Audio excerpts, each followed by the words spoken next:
മനസ്സിലുണ്ടോ?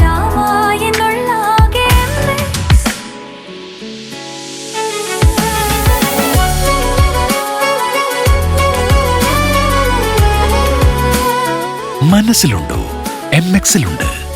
MX wedding centre ഇനി വളാഞ്ചേരിയിലും. MX wedding centre Valanchery, Pattambi, Koottanad, Koppam, Kechery. വലിയ രാഷ്ട്രീയ ചർച്ചകൾക്കും വിവാദങ്ങൾക്കും വഴിവെച്ച വടക്കാഞ്ചേരി ലൈഫ് മിഷൻ അഴിമതി കേസിൽ CBI ആദ്യഘട്ട കുറ്റപത്രം സമർപ്പിച്ചു. കൊച്ചിയിലെ പ്രത്യേക CBI കോടതിയിലാണ് 6 പ്രതികളെ ഉൾപ്പെടുത്തി അന്വേഷണ സംഘം കുറ്റപത്രം നൽകിയത്. 2018 മഹാപ്രളയത്തിൽ വീട് നഷ്ടപ്പെട്ടവരുടെ പുനരധിവാസത്തിനായി വിദേശ ഏജൻസി നൽകിയ ഫണ്ടിൽ നിന്ന് 11 കോടിയോളം രൂപ പ്രതികൾ തിരിമറി നടത്തുകയും കമ്മീഷനായി തട്ടിയെടുക്കുകയും ചെയ്തുവെന്നാണ് CBIയുടെ പ്രധാന കണ്ടെത്തൽ.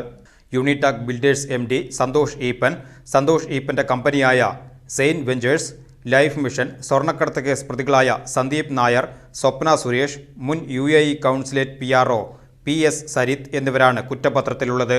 വിദേശ സഹായ നിയന്ത്രണ നിയമം അഥവാ FCRA ലംഘിച്ചും ഔദ്യോഗിക പദവി ദുരുപയോഗം ചെയ്തുമാണ് വൻതുക അഴിമതി നടത്തിയതെന്നാണ് അന്വേഷണ റിപ്പോർട്ടിൽ പറയുന്നത്. എന്നാൽ ഏറെ ചർച്ച ചെയ്യപ്പെട്ട കേസിന്റെ ആദ്യഘട്ട കുറ്റപത്രത്തിൽ അന്നത്തെ മുഖ്യമന്ത്രി പിണറായി വിജയന്റെ പ്രിൻസിപ്പൽ സെക്രട്ടറിയായിരുന്ന M ശിവശങ്കർ, ലൈഫ് മിഷൻ മുൻ CEO UV ജോസ് എന്നിവർ ഉൾപ്പെട്ടിട്ടില്ല എന്നതും ശ്രദ്ധേയമാണ്. വരും ഘട്ടത്തിൽ കൂടുതൽ പേരെ പ്രതിപ്പട്ടികയിൽ ഉൾപ്പെടുത്താൻ സാധ്യതയുണ്ടെന്നാണ് അന്വേഷണ ഏജൻസി നൽകുന്ന സൂചന. കേസിൽ CBIയുടെ തുടർ അന്വേഷണം പുരോഗമിക്കുകയാണ്. 2018 മഹാപ്രളയത്തിൽ വീട് നഷ്ടപ്പെട്ടവർക്ക് വടക്കാഞ്ചേരിയിൽ ഫ്ളാറ്റുകളും ആശുപത്രി സമുച്ചയവും നിർമ്മിക്കുന്നതിനായി UAEയിലെ പ്രമുഖ സന്നദ്ധ സംഘടനയായ റെഡ് ക്രസന്റ് 21 കോടി രൂപയാണ് നൽകിയത്. ലൈഫ് മിഷനും റെഡ് ക്രസന്റും ഒപ്പുവെച്ച ധാരണാപത്രത്തിന്റെ അടിസ്ഥാനത്തിലായിരുന്നു പണം അനുവദിച്ചത്. എന്നാൽ ആശുപത്രി നിർമ്മാണത്തിനായി മുൻകൂട്ടി നിശ്ചയിച്ചിരുന്ന നടപടിക്രമങ്ങളോ ടെൻഡറോ വിളിക്കാതെയാണ് കൊച്ചി സ്വദേശിയായ സന്തോഷ് ഈപ്പന്റെ നിർമ്മാണ കമ്പനിക്ക് കരാർ കൈമാറിയതെന്ന് CBI ചൂണ്ടിക്കാട്ടുന്നു. സർക്കാരിന്റെ കീഴിലുള്ള ഹാബിറ്റാറ്റ് എന്ന സ്ഥാപനത്തിനായിരുന്നു യഥാർത്ഥത്തിൽ നിർമ്മാണ കരാർ ലഭിക്കേണ്ടിയിരുന്നത്.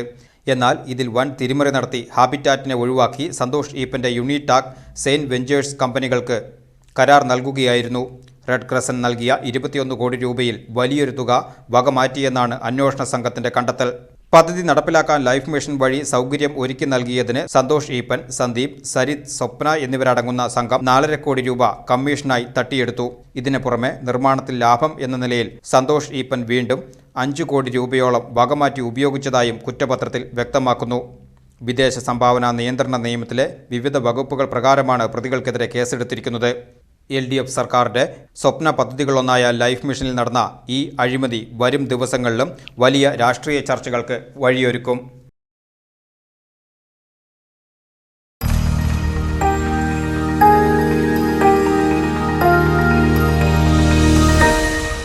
You are watching VCV News.